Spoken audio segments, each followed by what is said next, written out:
Ever dreamt of creating your own magical world?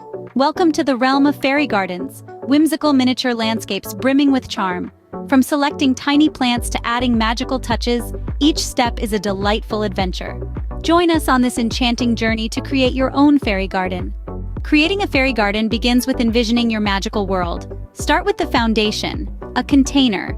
This could be a flower pot, a terrarium, or even an old wheelbarrow. Then you'll need potting soil and miniature plants.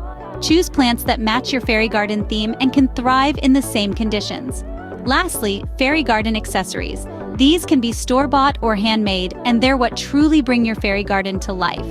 With the basics in place, it's time to let your creativity shine. Now, the real magic begins as you start crafting your fairy garden. First off, let's layer our soil. Begin with a layer of pebbles for drainage, followed by a layer of potting soil. Make sure to pat it down gently, creating a smooth canvas for our charming ensemble. Next, it's time to introduce our miniature plants. Picture them as the enchanted forest where our fairy friends will frolic. Position them in a way that pleases your eye. Perhaps a cluster of tiny ferns in one corner and a small cascading ivy in another. Now for the pièce de résistance, arranging the fairy accessories. From tiny fairy homes to miniature garden tools, these small touches will truly bring your fairy garden to life. Remember, this is your world to create.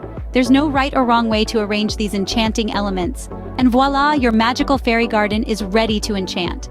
Creating a fairy garden isn't just gardening, it's crafting a story, a world of your own. Remember the steps: planning, selecting, and arranging. Share your magical creations, engage with fellow enthusiasts. If you enjoyed this magical journey, don't forget to hit the like button and subscribe to our channel for more enchanting content.